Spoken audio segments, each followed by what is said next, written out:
guys, aku Aurel. Dan di video kali ini aku bakal ngejelasin seputar apa sih itu self branding. Mungkin kebanyakan dari kalian sudah ada yang pernah mendengar apa itu self branding, cuma belum mengetahui maknanya lebih dalam itu seperti apa. Nah, di sini aku bakal ngejelasin lebih dalam dan lebih gampangnya versi aku mengenai apa itu self branding.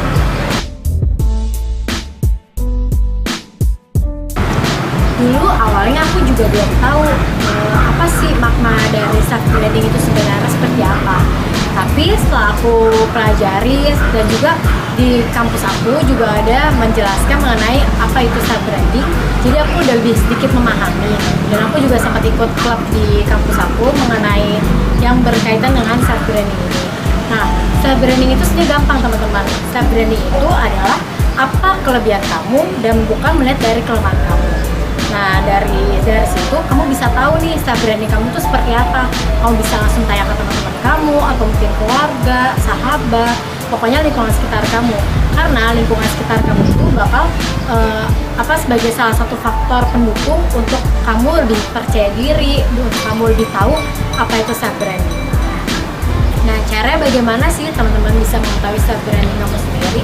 Caranya gampang banget, kamu bisa tanya ke lingkungan sekitar kamu, kayak misalnya di keluarga, sahabat, teman-teman dekat yang mungkin selalu sama barengan sama kamu, jalan hangout bareng. Nah, kamu bisa tanya tuh langsung, kira-kira kelebihan kamu itu seperti apa sih, dan sesuatu yang menonjol dalam diri kamu itu seperti apa. Karena self branding itu merupakan karakter diri kamu atau ciri khas diri kamu yang bisa membuat penilaian orang tuh jadi, oh ini loh kamu. Sebelumnya aku kan juga belum tahu nih makna self branding itu seperti apa. Tapi setelah aku tahu, setelah aku dikasih tahu sama teman-teman aku jadi tahu nih, ternyata selama ini self branding itu udah melekat juga dalam diri aku. Kayak misalnya teman-teman aku itu suka menjuluki aku seperti Mrs. Swagger, dimana aku dijulukin seperti itu karena penampilan gaya aku, gaya baju fashion aku mungkin yang kelihatannya simple, tapi aku tuh tetap kelihatan swag gitu karena aku suka pakai topi, pakai yang simple, cuman ada sisi tomboy dan ada feminine juga. Selain itu, aku mempelajari self branding juga dari media YouTube, karena sekarang menurut aku YouTube itu juga udah merupakan metode pembelajaran sangat mudah kan, dan juga banyak di kalangan kita pasti udah menggunakan media sosial. Nah, untuk itu aku sempat lihat mengenai self branding versinya, kalau nggak salah seorang entrepreneur namanya Pak Chandra Putra Negara.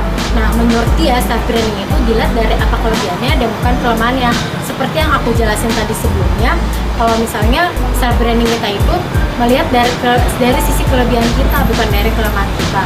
Untuk itu kita penting kan untuk mengetahui apa sih kelebihan kita dibandingkan kekurangan kita sendiri. Buat teman-teman mau tahu cara mudahnya untuk bisa mengetahui self branding seperti apa dan bisa membentuk self branding, gampang banget. Caranya kamu bisa mengubah status kamu melalui dari media sosial. Karena aku dulu juga kayak begitu, aku mengubah status media sosial aku.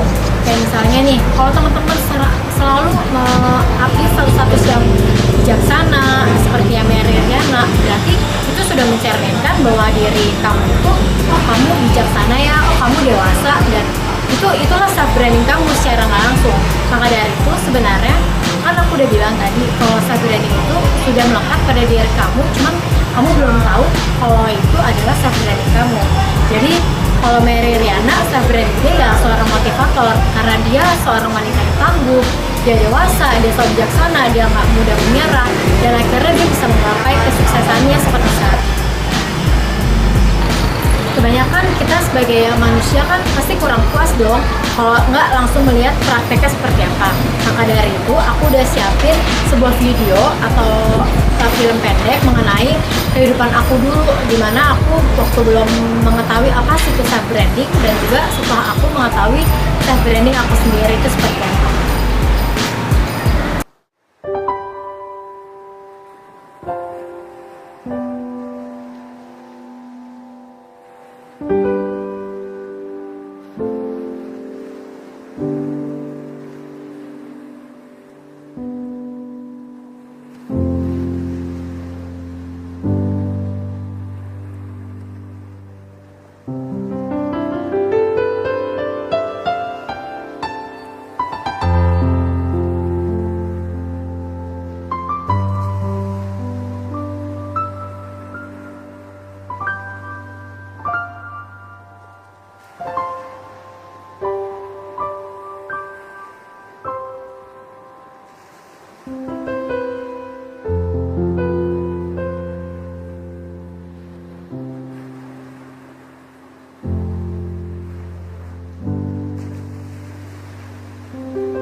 Self-branding selain harus mempunyai attitude, penampilan, tapi skill juga sangat penting. Itu semua sudah terbukti dalam kehidupan aku yang aku tayangkan melalui film pendek tadi. Dan terbukti kan kalau misalnya self-branding itu menentukan kisah cinta kamu juga. So, kembangkan potensimu, find your self-branding, and tell yourself you deserve to get the best.